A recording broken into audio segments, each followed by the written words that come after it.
டெல்லி செல்வதற்காக சென்னை விமான நிலையம் வந்தடைந்தார் தவேக தலைவர் விஜய். கரூர் பிரச்சாரத்தில் கூட்ட நெரிசல் ஏற்பட்டு 41 பேர் உயிரிழந்த நிலையில் இந்த வழக்கை சிபிஐ விசாரித்து வருகிறது. இந்நிலையில் தவேக தலைவர் விஜய் சிபிஐ முன் ஆஜராவதற்காக சிபிஐ தரப்பில் சம்மன் அளிக்கப்பட்ட நிலையில் தற்போது டெல்லி செல்வதற்காக தவேக தலைவர் விஜய் சென்னை விமான நிலையம் வந்தடைந்திருக்கிறார். சுமார் 11 மணி அளவில் டெல்லி சிபிஐ அலுவலகத்தில் தவேக தலைவர் விஜய் ஆஜராக உள்ளார். இந்நிலையில் சென்னையிலிருந்து தனி விமானம் மூலமாக டெல்லிக்கு பயணமாகிறார். தற்போது சென்னை விமான நிலையம் வந்தடைந்திருக்கிறார் தவேக தலைவர் விஜய். கூடுதல் விவரங்களை செய்தியாளர் மகேந்திரன் தொடர்ந்து வழங்க கேட்கலாம். மகேந்திரன், விவரங்களை சொல்லுங்க. கரூர் கூட்ட நெரிசல் வழக்கு விசாரணையில் ஆஜராக விஜய்க்கு சம்மன் அனுப்பப்பட்டிருக்கக்கூடிய நிலையில் சிபிஐ விசாரணைக்கு ஆஜராவதற்காக சென்னை விமான நிலையத்திலிருந்து தனி விமானத்தில் தமிழக வெற்றி கழக தலைவர் விஜய் டெல்லி புறப்பட இருக்கிறார். 7 மணி அளவில் டெல்லி புறப்பட இருக்கக்கூடிய நிலையில் தற்பொழுது விமான நிலையத்தை வந்தடைந்திருக்கிறார். குறிப்பாக கரூர் கூட்ட நெரிசலில் 41 பேர் உயிரிழந்த வழக்கில் டெல்லி சிபிஐ அலுவலகத்தில் விசாரணைக்கு ஆஜராக வேண்டும் என்று சிபிஐ தரப்பில் கடந்த 6ஆம் தேதி விஜய்க்கு சம்மன் அனுப்பப்பட்டிருந்தது. இந்நிலையில் தான் அந்த சம்மனை எடுத்து விஜய் இன்று ஆஜராவதற்காக டெல்லி புறப்படுகிறார். காலை 11 மணி அளவில் டெல்லியில் ஆஜராவதாக தகவல் வெளியாக இருக்கக்கூடிய நிலையில் தற்பொழுது இந்த விமான நிலையத்திலிருந்து தனி விமானம் மூலமாக டெல்லிக்கு புறப்படுகிறார். ஏற்கனவே கடந்த ஆண்டு டிசம்பரில் ஆனந்த் மற்றும் நிர்மல்குமார் அதேபோன்று ஆதவ் அர்ஜுனா உள்ளிட்ட தமிழக வெற்றி கழகத்தைச் சேர்ந்த நிர்வாகிகளிடம் டெல்லியில் சிபிஐ அலுவலகத்தில் இருக்கக்கூடிய அலுவலகத்தில் சிபிஐ அதிகாரிகள் 3 நாட்கள் விசாரணை மேற்கொண்டிருந்தனர். கிட்டத்தட்ட 19 மணி நேரத்திற்கு மேலாக இந்த விசாரணை நடைபெற்றதாக தகவல் சொல்லப்பட்டது. 3 நாட்கள் விசாரணையில் 3 பேரிடமும் பல்வேறு கேள்விகள் இந்த கரூர் கூட்ட நெரிசலில் 41 பேர் உயிரிழந்த விவகாரம் தொடர்பாக சிபிஐ அதிகாரிகள் எழுப்பப்பட்டதாக சொல்லப்படுகிறது. சிபிஐ அதிகாரிகளின் கேள்விக்கு தங்கள் தரப்பு பதிலை இந்த தமிழக வெற்றி கழக நிர்வாகிகள் ஏற்கனவே அளித்திருந்தனர். ஆனந்த், ஆதவ் மற்றும் அர்ஜுனா உள்ளிட்ட ஆதவ் அர்ஜுனா, நிர்மல்குமார் உள்ளிட்டவரிடம் 3 நாட்கள் இந்த விசாரணை நடைபெற்ற நிலையில்தான் அதன் பிறகாக, அதாவது கடந்த 29, 30, 31 என்ற கடந்த டிசம்பர் மாதம் 3 நாட்கள் விசாரணை நடைபெற்றிருந்தது. அதன் பிறகு விஜய் 12ஆம் தேதி ஆஜராக வேண்டும் என்று கடந்த 6ஆம் தேதி டெல்லி சிபிஐ அலுவலகத்திலிருந்து விஜய்க்கு சம்மன் அனுப்பப்பட்டிருந்தது. அதனையடுத்துதான் இன்று விஜய் ஆஜராகிறார். குறிப்பாக கரூரில் கடந்த ஆண்டு செப்டம்பர் 27ஆம் தேதி தமிழக வெற்றி கழக தலைவர் விஜய் கலந்து கொண்ட அந்த பிரச்சார கூட்டத்தில் கூட்ட நெரிசலில் சிக்கி 41 பேர் உயிரிழந்தனர். உச்சநீதிமன்ற உத்தரவுப்படி சிபிஐ அதிகாரிகள் இந்த விசாரணையை மேற்கொண்டு வருகிறார்கள். கடந்த அக்டோபர் 16ஆம் தேதி முதல் கரூரில் உள்ள சுற்றுலா மாளிகையை தற்காலிக சிபிஐ அலுவலகமாக பயன்படுத்தி இந்த விசாரணை மேற்கொண்டு வருகிறார்கள்.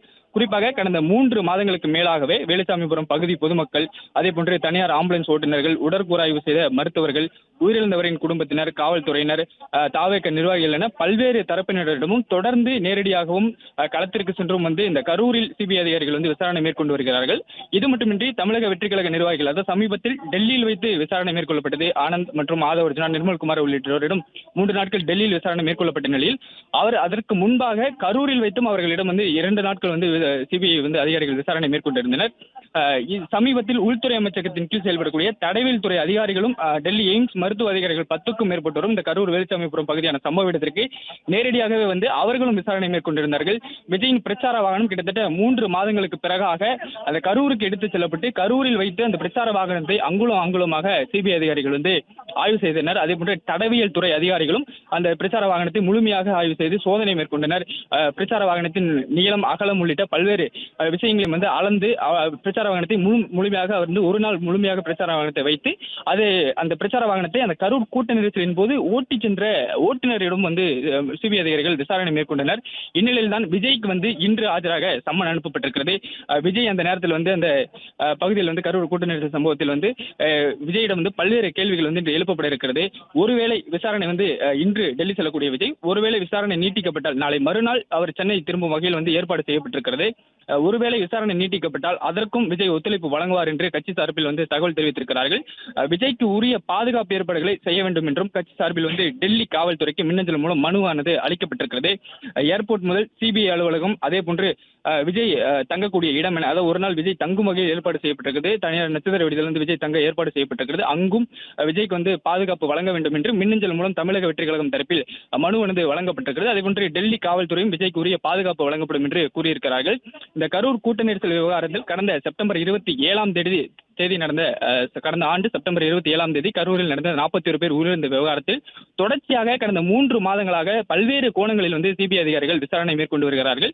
நான் முன்பே குறிப்பிட்டபடி அந்த கரூர் வேலுசாமிபுரம் நடந்த கரூர் சம்பவம் நடந்த இடத்திற்கு நேரடியாக சென்று தொடர்ந்து சிபிஐ அதிகாரிகள் வந்து ஆய்வு மேற்கொண்டு விசாரணை மேற்கொண்டு வருகிறார்கள். அங்கு இருக்கக்கூடிய பகுதி மக்கள், அதே போன்று அந்த கரூர் கூட்ட நெரிசலில் உயிரிழந்தவர்களின் குடும்பத்தினர், ஆம்புலன்ஸ் டிரைவர்கள், மருத்துவர்கள், செவிலியர்கள், அதே போன்று காவல்துறையினர், அந்த பகுதியில் பாதுகாப்பு பணியில் ஈடுபட்டிருந்த அன்றைய நாளில் பாதுகாப்பு பணியில் ஈடுபட்டிருந்த காவல்துறையினர், அந்த பகுதியில் வசிக்கக்கூடிய பொதுமக்கள் உள்ளிட்ட பல்வேறு தரப்பினரிடமும் கடந்த 3 மாதங்களாகவே சிபிஐ அதிகாரிகள் பல்வேறு கோணங்களில் விசாரணையை மேற்கொண்டு வருகிறார்கள். தொடர்ச்சியாக இந்த தமிழக வெற்றிக் கழக நிர்வாகிகள், அதாவது நிகழ்ச்சியை வந்து முழுமையாக ஏற்பாடு செய்த கட்சியின் பொதுச் செயலாளராக இருக்கக்கூடிய ஆனந்த், அதே போன்று இணை பொதுச் செயலாளராக இருக்கக்கூடிய நிர்மல்குமார், அதே போன்று ஆதவர்ஜுனா, இவர்கள் தான் வந்து இந்த விஜயின் வந்து பிரச்சார பயண திட்டங்களை வகுப்பவர்கள். இவர்கள் முக்கிய பங்காற்றியிருந்தார்கள். அதே போன்று கரூர் மாவட்ட செயலாளராக இருந்த மதியழகன் உள்ளிட்டவரிடம் தீவிர விசாரணை வந்து சிபிஐ அதிகாரிகள் மேற்கொண்டிருந்தார்கள்.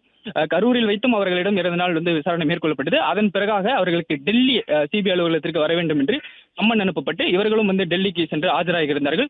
ஒரு நாளில் விசாரணை முடியும் என்று எதிர்பார்க்கப்பட்ட நிலையில் கிட்டத்தட்ட 3 நாட்கள் வந்து அவர்களிடம் தொடர்ச்சியாக 19 மணி நேரத்திற்கு மேலாக வந்து அடுத்தடுத்து 3 நாட்கள் வந்து அவர்களிடம் விசாரணையானது மேற்கொள்ளப்பட்டது.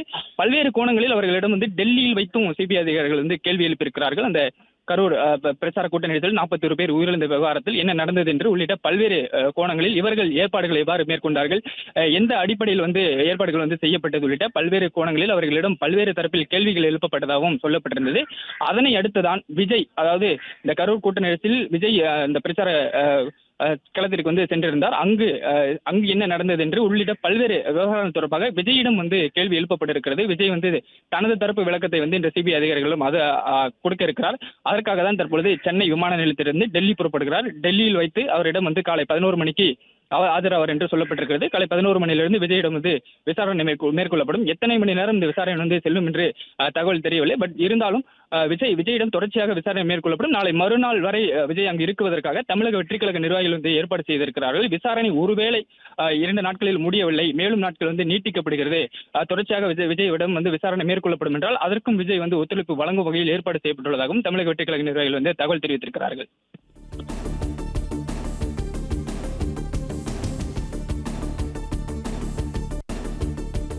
பிளே ஸ்டோர் மற்றும் ஆப் ஸ்டோரில் இருந்து பாலிமர் செயலியை QR கோடு மூலம் பதிவிறக்கம் செய்யுங்கள். செய்திகளை உடனுக்குடன் பெறுங்கள்.